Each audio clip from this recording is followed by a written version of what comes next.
చాలా దారుణంగా జరుగుతున్నాయండి పల్లెల్లో ఈ సర్పంచ్ ఎన్నికలతో. ఇంతకుముందు వరకు మనం గ్రామాల్లో పల్లెటూళ్ళల్లో కొంత ఆప్యాయత ఉంటుంది, ప్రేమ ఉంటుంది, పల్లెటూరి ప్రేమలు అవి అని చెప్పుకునేవాళ్ళం కదా. అవి ఏవి కనపడతలే ఈసారి. అసెంబ్లీ ఎన్నికలను తలదన్నే స్థాయిలో ఖర్చు పెట్టారు ఈసారి సర్పంచ్ అభ్యర్థులు. చాలా కథలు ఉన్నాయి, ఒకటి కాదు రెండు కాదు. మొన్న ఆడెవడో ట్రాక్టర్ వేసుకెళ్ళి గుద్దేశాడు ఇంకో కార్యకర్త, బీఆర్ఎస్ వాడిని. కాంగ్రెస్ వాళ్ళు ట్రాక్టర్ వేసుకెళ్ళి గుద్దేశారు.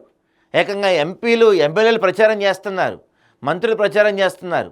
చాలా మారిపోయింది పరిస్థితులు గ్రామాల్లో.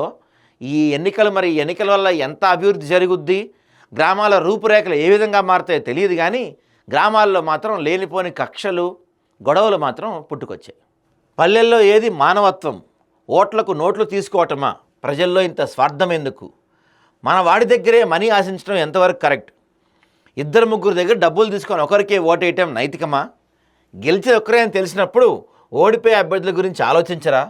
ఓటర్లలో మార్పు వచ్చేది ఎప్పుడు అంటున్న ప్రజాస్వామిక వాదులు, పరిశీలకులు 5 ఏళ్లకోసారి వచ్చే ఎన్నికల కోసం రోజు కలిసి ఉండే మనసులను దూరం చేసుకోవద్దని విజ్ఞప్తి. మేము చెప్తున్నాం, ఎప్పటి నుంచో చెప్తున్నాం, మళ్ళోసారి చెప్తున్నాం. ఇవాళ చివరి ఫేజు దాదాపు అయిపోతుంది అనుకోండి, ఇంకా సేపట్లో.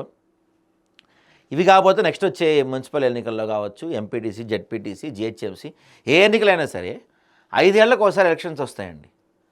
రాజకీయ నాయకులు వాళ్ళ స్వార్థాల కోసం మిమ్మల్ని గ్రూపులుగా విభజించి వాళ్ళ పీట ఎక్కుదామని ప్రయత్నం చేస్తూ ఉంటారు. తండ్రి కొడుకుల మధ్య చిచ్చు పెడతారు. ఒక కుటుంబాన్ని 2గా చీల్చగలుగుతారు రాజకీయ నాయకులు. వాళ్ళ ట్రాప్లో మీరు పడకండి. వాళ్ళు బాగానే ఉంటారు, వాళ్ళు సంపాదించుకుంటారు, కానీ ఏదో మా పార్టీ వాడిని అంటావురా, మా పార్టీ వాడిని అనేది స్థాయారనేది అని చెప్పి మీలో కొట్టుకొని సావకండి. ఊళ్ళల్లో ప్రశాంతంగా ఉండండి. ఎలక్షన్స్లో గెలిచినోడు పొడిచేది ఏమీ లేదు, ఓడిపోయినోడు పీకేది ఏమీ లేదు. అందరూ అప్పులు పాలవటం తప్ప ఏమీ లేదు. ఈ ఎలక్షన్స్ కోసం ఊళ్ళల్లో ఇలాంటి దారుణాలా మరీను? తెలంగాణ రాష్ట్రంలో 3 దశలు నిర్వహిస్తున్న గ్రామ పంచాయతీ ఎన్నికలు నేటితో ముగియబోతున్నాయి. అయితే ఈ సందర్భంగా ఒక అంశం తీవ్రంగా చర్చకు వస్తుంది. అదే ఓటుకు నోటు. లోక్సభ ఎన్నికల్లోనూ, శాసనసభ ఎలక్షన్స్లోనూ ఓటర్లు రాజకీయ పార్టీల అభ్యర్థుల నుంచి డబ్బులు తీసుకుంటున్నారంటే ఏమోలే అనుకోవచ్చు. కానీ సర్పంచ్ ఎన్నికల్లో కూడా డబ్బు తీసుకోవటం ఎంతవరకు కరెక్ట్ అని పరిశీలకులు చెప్తున్నారు. ఇప్పుడు సర్పంచ్ అంటే ఇప్పుడు ఎలా ఉంటుందంటే అండి, ఊళ్ళల్లో 3-4 వేల ఓట్లు ఉంటాయి మహా అయితే.